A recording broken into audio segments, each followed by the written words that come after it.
Sonic 4 is, in my opinion, one of the biggest flops in the entire Sonic franchise in terms of relative hype and expectations to reality. So what on earth happened with Sonic 4?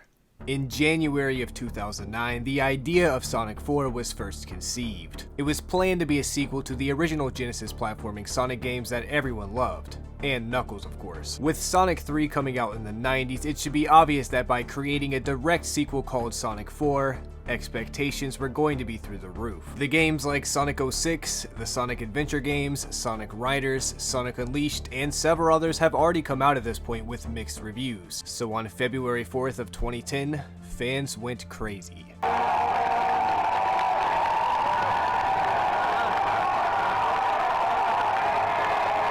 At first, a lot of people, including myself, were really excited, but as more and more gameplay was shown and everyone got to have a closer look, the bitter truth started to come out. Sonic 4 used a cell shading art style in an attempt to make it, cartoonish, I guess, but instead, it only ended up looking like garbage. With that being said, fans were still hopeful the game would be good, as there hasn't been a direct sequel to the original platforming game since the early 90s. But once the game came out on October 7th of 2010, disappointment ensued. I'm not sure if you caved in to the little kiddies again, because all I'm seeing here is a rehashed Sonic Rush game ported to the consoles.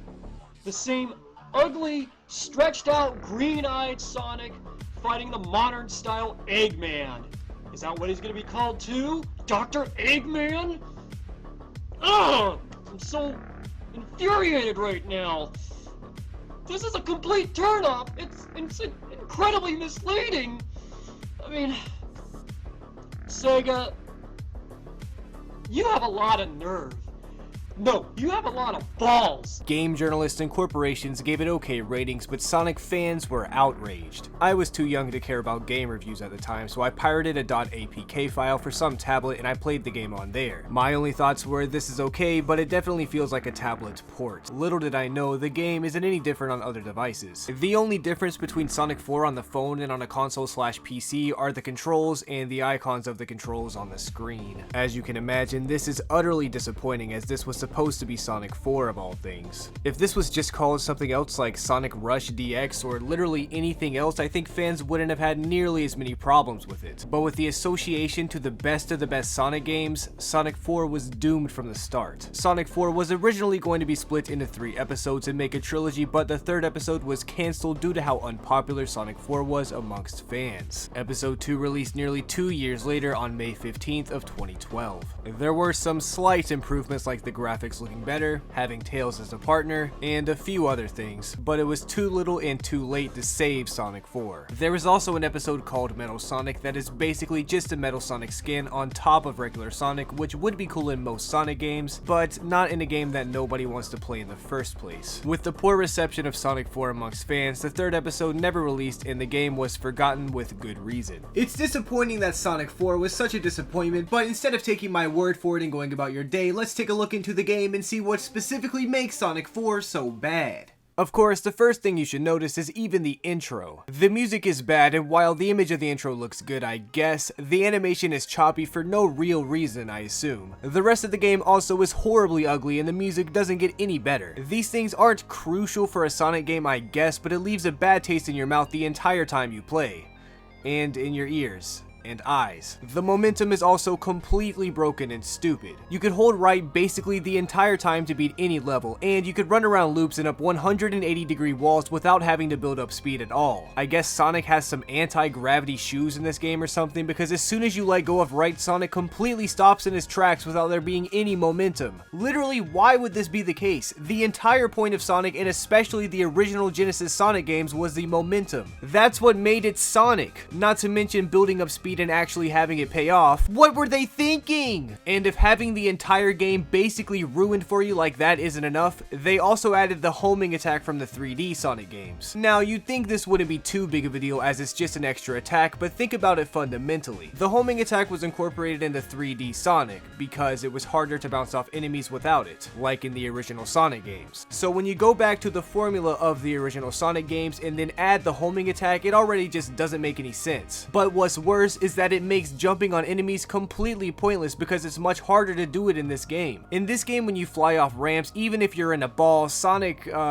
unballs for some reason, and you become vulnerable, being forced to use your homing attack or lose your precious rings. This not only makes the game more boring, and not only makes it completely unlike any of the original games, but this also turns the entirety of Sonic 4 into a hold right and press jump every now and then game with almost zero challenge other than cheap tricks. The momentum and gameplay are completely ruined in Sonic 4, not because they're different, but because they're messed up and force the game to be played in a literally more boring and un-Sonic-like way. Sonic needs momentum. That's the whole point of Sonic. Normally I'd spend the entire video talking about how gameplay is the most important part, but Sonic 4 completely ruins that, so I guess we could spend the rest of the video talking about the bright sides of Sonic 4.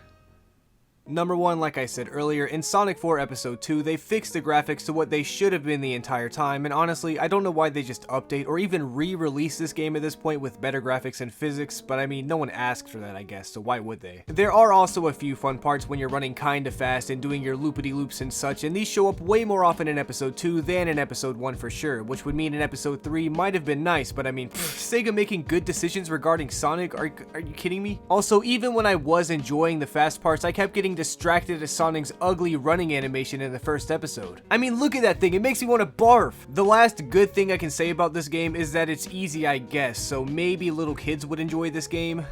Or Yoshi mains. But the main problem with this game is it's bad in the same way that Forces is, except debatably worse, and under the name of Sonic 4, which is the textbook definition of blasphemy. I wasn't kidding when I said this game looks and feels like it was made for an iPad and then re-released on all consoles. It seems like a clear cash grab if I'm being honest, which would also explain why Episode 3 will never release. Luckily, we did end up getting Sonic Mania, which we can pretend is Sonic 4, but I already did a Sonic Mania video, so you should go check that out. But again, I can't stress enough, not only the immense disappointment for this game, but also the amount of time between Episode 1 and 2 is just way too long, even if people did like the first episode. Sonic Generations of all games came out in between Sonic 4 Episode 1 and 2, so how could you convince anyone now, or even at the time of release, to spend their time playing Sonic 4 when Sonic Generations was out? One of the best Sonic games there is, both 2D and 3D wise. Look, if you like Sonic 4, by the way, there's nothing wrong with that. I just personally think this game is boring, at least in comparison to the other Genesis Sonic games. The level design is boring in comparison to a lot of other Sonic games. Everything is less memorable, and I can't even imagine someone saying they would play this over any of the Genesis games in their spare time. Even Sonic Spinball.